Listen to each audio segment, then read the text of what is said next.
अक्सर देखा गया है कि घुटनों का दर्द या बहुत ज़्यादा उम्र में होता था पहले, लेकिन अब जल्दी होना शुरू हो गया। कि कमर दर्द से भी जुड़ा हुआ होता है 50-60% घुटने का दर्द। तो कमर दर्द को भी नजरअंदाज नहीं करना चाहिए। तो घुटने का दर्द तो महज एक आपको संकेत दे रहा है। हमारा ब्लड का पीएच होना चाहिए 7.3 के आसपास, वो बहुत एसिडिक रहने लगा है। तो आपको बिना भोजन सुधार के आपको ठीक नहीं किया जा सकता। उसमें घुटने के साथ साथ अदर ऑर्गन्स भी इफेक्ट होते हैं। नमस्कार, D5 चैनल हिंदी देख रहे दर्शकों का मैं वंदना स्वागत करती हूं। आज हमारे साथ एक बार फिर से जुड़ी हुई हैं health is wealth holistic clinic की डायरेक्टर डॉक्टर शिखा गुप्ता। डॉक्टर शिखा, आपका बहुत बहुत स्वागत है हमारे इस प्रोग्राम में। जी नमस्कार, thank you Vandana ji. Doctor Shikha, अक्सर देखा गया है कि घुटनों का दर्द या बहुत ज़्यादा उम्र में होता था पहले, लेकिन अब जल्दी होना शुरू हो गया। मतलब 25-30 साल की उम्र में लोगों को घुटना का दर्द शुरू हो जाता है। तो ये घुटनों का दर्द होता क्यों है?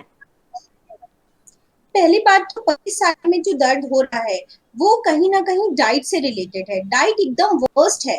एसिडिटी बढ़ रही है बॉडी के अंदर।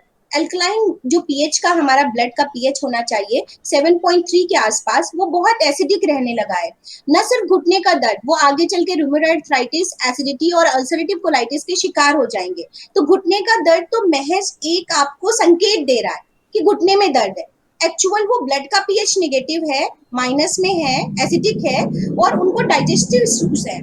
तो हमें उनके डाइजेशन पे ध्यान देना चाहिए। घुटना तो वो कभी कभी आपको दिखेगा कि 22-25 साल के बच्चे बहुत हाइपर एक्टिव है, फिर भी उनके घुटने में दर्द है। तो वो भोजन से रिलेटेड है और सबसे पहले उनके भोजन सुधार पे काम करना चाहिए। ये जितना भी फास्ट फूड है, पिज्जा, बर्गर, डिब्बा बंद, पैक, सब कुछ यही है। सो इसको हटाना पड़ेगा और तभी आप उनको न्यूट्रिशियस चीज दे पाएंगे, जो ताकतवर चीजें दे पाएंगे। जो नी पेन होता है, ये कितने टाइप का होता है? देखिए, नी पेन, घुटने में दर्द, एक तो ऑस्टियोआर्थराइटिस एंड रूमेटॉइड आर्थराइटिस। तो जो रूमेटॉइड आर्थराइटिस है उसका हमारा आपके साथ एक वीडियो है भी, तो अगर लोग सर्च में जाएंगे तो मिल जाएगा। उसमें हमने बताया कि आपको भोजन सुधार करके ही काम करना पड़ेगा। उसमें घुटने के साथ साथ बाकी बॉडी में भी इन्फ्लेमेशन रहता है और आपका पीएच पूरी तरह ब्लड का अम्लीय हो जाता है। तो आपको बिना भोजन सुधार के आपको ठीक नहीं किया जा सकता। उसमें घुटने के साथ साथ अदर ऑर्गन्स भी इफेक्ट होते हैं। बट ऑस्टियोआर्थराइटिस में पर्टिकुलर घुटने का जो कार्टिलेज है वो घिस जाता है, फ्लूइड कम हो जाता है और आप जो है घुटना कमजोर, कह सकते हैं कि कमजोर हो जाता है और चलने फिरने में, मूवमेंट में, मोड़ने में दिक्कत आती है। जब घुटना कमजोर हो जाता है तो क्या जो उसकी ग्रीस होती है, जिसको कि हम ग्रीस कहते हैं, जो लिक्विड होता है, फ्लूइड होता है वहां पर, उसको हम ग्रीस कहते हैं आम भाषा में, तो वो वापस बनाया जा सकता है या वापस आ सकता है किसी तरीके से? देखिए, ये प्राकृतिक चीजें हैं, स्वभावतः शरीर में अपने आप बनती हैं। इसमें कुछ भी ऐसा नहीं है कि ग्रीस बननी बंद हो गई या बन रही है। हमारा शरीर जैसे जैसे उम्र की तरफ जाता है, हमारी कैपिलरीज में हार्डनिंग होती है, डिपोजिशन की तरीके से भी गाढ़ा होता है, कम होता है, वो नेचुरल है। हम क्या कर सकते हैं, अपनी मांसपेशियों को, मतलब लिगामेंट्स और टेंडेंस को ताकत दे सकते हैं। वो कैसे आएगी? जिनसे हमारी हड्डी जुड़ी हुई है, ठीक है, वो आएगी आपकी अच्छी तरीके से एक्सरसाइज करने से। और यूरिक एसिड कम बने, यूरिक एसिड के क्रिस्टल्स ना जमा हो, आपका बॉडी लैंग्वेज अच्छा हो, आपका स्ट्रेट फॉरवर्ड वॉक हो, एक्सरसाइजेस हो, ये सब कुल मिला करके, और आपका आहार बिल्कुल सुपाच्य और साधारण हो, ये सब कुल मिला करके आपके घुटने को काफी दिनों तक स्वस्थ लाभ दिया जा सकता है। अच्छे से नीचे ट्रांसफर आए, काफी लंबे समय तक रह सकते हैं। अक्सर देखा गया है कि जब भी लोग डॉक्टर के पास दिखाने जाते हैं तो कई बार डॉक्टर उन्हें ये कह देते हैं कि आपको नी ट्रांसप्लांट कराना पड़ेगा। तो किन कंडीशन में नी ट्रांसप्लांट कराना चाहिए? देखिए, हमारे पास भी बहुत सारे नींद से रिलेटेड लोग आते हैं। कुछ लोगों को हम बहुत अच्छा रिलीफ दे पाते हैं, जिनको कि एक्सरे में, रिपोर्ट्स में है कि डॉक्टर ने नी ट्रांसप्लांट कहा है, ठीक है। उनमें हम क्या करते हैं वो हम आपको शेयर करते हैं और लोग उनको अपने लेवल पे भी देख सकते हैं। पर कुछ कंडीशंस में आपका बॉडी का इम्यून सिस्टम काफी वीक हो चुका होता है, वजन शरीर से बहुत ज्यादा होता है और एज के साथ मेटाबॉलिज्म कम होने से वजन कम करने में दिक्कत आती है। तो ऐसे में हमारा फायदा पहुंचा पाना थोड़ा मुश्किल होता है ना, और रिजल्ट्स भी देर से आते हैं। उनमें क्या है, जो बोन जुड़ी हुई है, आपके दो बोन्स, जो नी का स्ट्रक्चर है वो पूरा घिस चुका है, अब पूरा घिस चुके की कंडीशन में नेचुरोपैथी वापस से रिजेनरेट नहीं कर सकती, ठीक है। आपको बाकी से खराब ना हो उससे बचा सकती है, पर जब आप डिके हो चुका है तो वो वहीं रोक सकती है पर वापस नहीं ला सकती। ये बहुत बड़ा कड़वा सच है। बहुत सारे लोगों को हमने ठीक यहाँ से जाते देखा ठीक करके, बट एक्सरे के लेवल पे कहीं कोई परिवर्तन नहीं आया उनके एक्सरे में। क्यों? क्योंकि उनके मसल और टेंडेंस ने और फ्लूइड ने बेहतर काम किया, पर हड्डी जहां से घिस चुकी थी वो वापस नहीं बनेगी, ठीक है। तो वो जो बैलेंसिंग थी बॉडी की उसने उसको ग्रास्प किया, और बहुत हद तक हमने देखा कि कमर दर्द से भी जुड़ा हुआ होता है 50-60% घुटने का दर्द, तो कमर दर्द को भी नजरअंदाज नहीं करना चाहिए। तो बैक एक जो है 40-50% कवर करता है पेन। तो बहुत ध्यान से जब आप अगर पेशेंट की केस हिस्ट्री लेंगे तो आप देखेंगे उस व्यक्ति को शार्टिका पेन या बैक एक या L4 L5 में डिजनरेशन भी अच्छा खासा होगा। तो हमारे जो ट्रीटमेंट करने का तरीका होता है वो ये कि कमर पे भी हम चिकित्सा करते हैं और कमर पे भी व्यायाम सिखाते हैं। पहली बात तो ये है कि वहां पर जो यूरिक एसिड के क्रिस्टल फॉर्मेशन हुए हैं उनको हम रिमूव करें। तो ऐसे में हॉट एंड कोल्ड फर्मेंटेशन, गर्म ठंडी सिकाई बहुत काम करती है। आप उसमें सेंधा नमक का इस्तेमाल भी कर सकते हैं, और पेन के रूप में इप्सम सॉल्ट आता है, मैग्नीशियम सल्फेट, उसको भी आप डाल सकते हैं। उसको गर्म पानी में टॉवेल को डिप करके स्क्वीज करके घुटने पर सिकाई की जाए। ये सिकाई ऑल्टरनेट करने से ज्यादा फायदा करती है, गर्म ठंडी। इसके पीछे का साइंस ये है कि हम हीट को ज्यादा अंदर तक पेनिट्रेट कर पाते हैं। तो एक बकेट में आप ठंडा पानी रख लें, सादा मतलब, और एक में गर्म पानी में बार बार आप गर्म पानी बढ़ाते जाएंगे। छोटी 2 टॉवल्स रख लें, एक ठंडे पानी में, एक गर्म पानी में। गर्म पानी में आपने निचोड़ा, घुटने पे डाला, खुद भी ये काम किया जा सकता है, और 3 मिनट बाद आपने 1 मिनट के लिए ठंडा पानी डाला। क्यों? क्योंकि आपकी स्किन बर्न हो जाएगी और हड्डी तक हीट नहीं पहुंचेगी। तो जब आप गर्म ठंडा करते हैं तो आप आउटर स्किन को जब ठंडा कर देंगे तो हम अगली बार हीट को ज्यादा अंदर तक पेनिट्रेट कर पाएंगे। ये आप तब समझ पाएंगे कि जिस गर्म पानी को हम बर्दाश्त कर रहे थे उसका टेम्परेचर मात्र 40 डिग्री या 35 डिग्री ही था, ठीक है। और अब आप 110 डिग्री फ़ारेनहाइट तक के पानी को भी बर्दाश्त कर पाएंगे जब आप बीच बीच में ठंडा इम्प्लीमेंटेशन कर देंगे। तो वो इसलिए भी ज्यादा अच्छा है। सो फर्मेंटेशन अच्छा है। कुछ नी के एक्यूप्रेशर पॉइंट्स होते हैं, आप उसकी बजाय नी के जो बॉल है उसको रोटेट करा सकते हैं ना, हल्का हल्का माइल्ड मसाज कर सकते हैं चारों तरफ से। ये मसाज आप किसी भी घर में बने हुए मेडिकेटेड ऑयल से कर सकते हैं। सरसों के तेल में आप लहसुन, मेथी, अजवाइन, इन सबको पका लें। जब वो भुन जाए, एकदम लाल हो जाए, तो आप उसको छान के रख लें।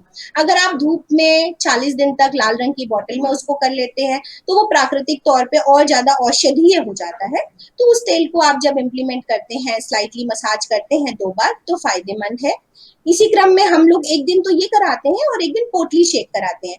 तो पोटली इसी तरह से मेथी, नमक और अजवाइन की बना ली बराबर बराबर मात्रा में डाल के, और उसको कपड़े से बांध दिया। उसको एक तवा चढ़ाया इंडक्शन पे, उस पे 2 पोटलियां रख ली, 2-3, और हल्की हल्की तरफ से ये घुटने पे इस तरीके से हम पोटली से सेक करते रहे, ठीक है, आगे पीछे से। तो ये क्या हो रहा है, जो वहां पर यूरिक एसिड की क्रिस्टल जमा है, टॉक्सिन जमा है, उनको हम मोबिलाइज कर रहे हैं इस तरह की हीट दे करके ना, हटा रहे हैं वहां से, तो रिलीफ आना शुरू हो जाएगा। बाकी क्या है, अब जो हमारा घुटना मसल और लिगामेंट टेंडन से जुड़ा है उनको ताकत देनी है। तो उसके लिए हमारे नेचुरोपैथी में हॉट एंड कोल्ड बैंडेज है, ऊनी सूती पट्टी। उसको हम जब पूरे पैर पे बांधते हैं 45 मिनट के लिए, तो हमारी मांसपेशियों में जो तनाव है वो दूर होता है और उनको ताकत मिलती है। और ऐसे में आप एक्सरसाइज जो कराएंगे वो मतलब स्ट्रेचिंग करानी है, तनाव देना है। तो जब घुटने को प्रॉपर ऐसे तनाव मिलता है 90 डिग्री पे या यहाँ पे, तो उसको बेहतर परिणाम आते हैं, और वो स्ट्रक्चरल डिफरेंस जो आया है वो भी ठीक होने में मदद मिलती है। कौन कौन सी एक्सरसाइज इसमें फायदेमंद होती हैं?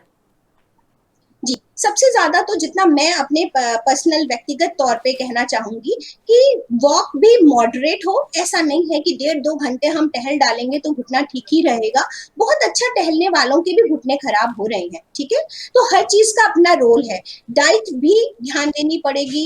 वॉक बेहतर तरीके से थोड़े समय के लिए करना होगा, जैसे 20-25 मिनट की वॉक सफिशियंट है और 20-25 मिनट का एक्सरसाइज प्लान सफिशियंट है। तो ये दोनों का कॉम्बिनेशन है, ना तो सिर्फ वॉक से काम बनेगा, ना तो सिर्फ एक्सरसाइज से काम बनेगा। एक्सरसाइज में जो मेन चीजें हैं वो है पैर को 90 डिग्री उठा करके 3 पोजीशन पे अपने पंजे को एक्सटेंड करना, मतलब एक आपने 90 डिग्री उठाया पैर को किसी के सपोर्ट से या उसमें दुपट्टा फंसा के, या थेरा बैंड्स आते हैं आजकल स्ट्रेच करने के लिए, उसको फंसा करके आपने अपने पैर को 90 डिग्री उठाया, फिर पैर को अंदर की तरफ पंजे को टिल्ट किया और 1 मिनट या 20 सेकेंड्स तक स्टे किया, वापस लाए, बाहर की तरफ टिल्ट किया, वापस लाए, फिर दूसरी साइड टिल्ट किया, वापस लाए। तो इससे जो तनाव डेवलप होगा ना, वो आपके पैरों को बहुत ताकत प्रदान करेगा, आपके हैमस्ट्रिंग को ताकत प्रदान करेगा, मसल और लिगामेंट को ताकत प्रदान करेगा। प्लस सीधे बैठ करके पंजों को आगे पीछे ले जाना भी आपके तनाव को कम करता है। बहुत ज्यादा घुटने का मूवमेंट नहीं करना चाहिए, ऑलरेडी वहां पे स्ट्रक्चरल डिफरेंस है ना, और वो मतलब लड़ रहे हैं एक दूसरे से, तो वो और टिके हो जाएंगे। तो उनको ताकत देनी है, वहां से टॉक्सिन्स को निकालना है, स्ट्रक्चर ठीक करना है, ना कि उनके मूवमेंट को बढ़ाना है। तो समटाइम्स लोग करते हैं ना, पेन है तो उसको घुमाना शुरू कर दिया, कंधे का पेन है तो कंधे को घुमाना शुरू कर दिया, नहीं, वहां पे इन्फ्लेमेशन है, फर्मेंटेशन से वहां के इन्फ्लेमेशन को, दर्द को कम करें। जैसे जैसे दर्द कम हो वैसे वैसे आप तनाव को बढ़ाएं, तनाव बढ़ाइए, 20 सेकंड रुकिए, वापस लाइए, तनाव बढ़ाइए, 20 सेकंड रुकिए, वापस लाइए। तो इस क्रम में बहुत सारे अभ्यास हैं, घुटने के नीचे टॉवेल रख के स्ट्रेच करिए घुटने को और फिर पैर को वापस लाइए, है ना। तो धीरे धीरे ले जाना है, धीरे धीरे लाना है। कई बार डॉक्टर्स नी कैप लगाने और जॉइंट भी आते हैं एक वो लगाने की सलाह देते हैं, तो ऐसे में क्या करना चाहिए? क्या वो फायदेमंद साबित होते हैं?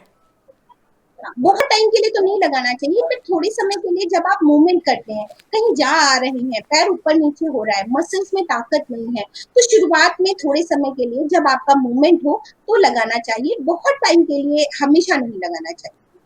किस वक्त नी रिप्लेसमेंट करवाना उचित रहता है? ये बताना बहुत कठिन है, पर शुरू में आपको प्राकृतिक तौर पर उन्हें ठीक करने की कोशिश जरूर करनी चाहिए। 3 से 6 महीने अपने आप को देने चाहिए, उसके बाद भी बात ना बने तो आपको नी ट्रांसप्लांट कराना चाहिए। नी ट्रांसप्लांट क्या सक्सेसफुल रहता है? ये भी ऐसा ही सवाल है, जैसे हमारी प्राकृतिक चिकित्सा आपके घुटने को पूरा ठीक कर पाएगी कि नहीं, नहीं पता। आपके शरीर का इम्यून सिस्टम कैसा है, आपका शरीर कितना एक्सेप्ट करेगा। ठीक इसी तरह जब आपने नी ट्रांसप्लांट कराया तो आपका बॉडी के बोन्स आर्टिफिशियल नी में लिगामेंट्स और टेंडन्स कितनी तेजी से जुड़ेंगे और उनको अपना बना लेंगे, ये नहीं कहा जा सकता। तो हो सकता है कि वो ट्रांसप्लांट सक्सेसफुल ना हो, पर एक बात तय है कि जब चीज बहुत खराब हो जाती है तो प्राकृतिक चिकित्सा में भी हम कहते हैं अब एलोपैथ का टाइम आया है। यहाँ पर एलोपैथ का काम है। जब 35 साल की अवस्था में दर्द शुरू हुआ तो एलोपैथी का काम नहीं था, तभी लोग गलती कर रहे हैं कि वहां पर एलोपैथी कर रहे हैं। यहाँ पर एलोपैथ का काम है कि जब कोई चीज खराब हो गई पूरी तरह, आप उसको निकालिए और बाकी शरीर को बचाइए, नहीं तो बंदा उठ ही नहीं पाएगा। समझ रहे हैं। तो अब ये स्थिति है कि बाकी कमर की स्थिति क्या है, शरीर के वजन की स्थिति क्या है, और कितनी सारी बीमारियां हैं, पेशेंट हमारे नेचुरोपैथी के लिए कितना तैयार है। सो ये सारा मैटर करता है। तो यही सारी चीजें डिसाइड करेंगी कि हमें नी ट्रांसप्लांट कराना है कि नहीं। जिनको घुटनों का दर्द हो उन्हें क्या चीज़ खानी पीनी चाहिए और क्या चीज़ बिल्कुल नहीं खानी पीनी चाहिए, या क्या ऐसे घरेलू उपाय हैं जिनसे कि आराम आ सके?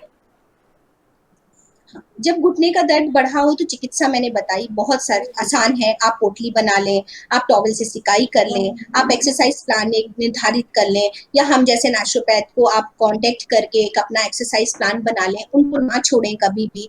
जब सूजन है तब तो आप 2-3 बार दिन में सिकाई करें, आराम जरूर आएगा। पट्टियां हैं ऊनी सूती, पहले हम सूती पट्टी बांधते हैं पूरे पैर पर, फिर ऊनी पट्टी बांधते हैं जो सूखी होती है, उससे भी आराम आ जाता है। खाने पीने में सादा सुपाच्य भोजन करें, और मेरा पर्सनली ये अनुभव है कि अगर रात में भारी खाना छोड़ दिया जाए, जैसे जिनको घुटने का दर्द है, वात रोग है, वो रात में अगर सब्जियां उबली हुई और सूप पर रहें, सब्जियों के सूप पर रहें, तो उनको ज्यादा फायदा होता है, बजाय जब वो चावल दाल और हैवी फूड खाते हैं। तो उनको हाई प्रोटीन डाइट बंद करनी पड़ेगी या कम करनी पड़ेगी, और रात में तो बिल्कुल नहीं लेनी पड़ेगी। तो दाल बिल्कुल भी बंद करनी पड़ेगी रात में। चावल रोटी अनाज भी अगर वो बंद करेंगे, कम करेंगे, तो उनको बेहतर परिणाम मिलेंगे। सो उनको सब्जियां काफी सारी सब्जियों का सूप और सलाद पे ही आना पड़ेगा, उससे उनको बहुत आराम मिलना शुरू हो जाएगा। डॉक्टर शिखा, आप हमसे जुड़ी, आपका बहुत बहुत धन्यवाद। थैंक यू वंदना जी। अगले एपिसोड में आपसे फिर मुलाकात होगी। तब तक के लिए नमस्कार।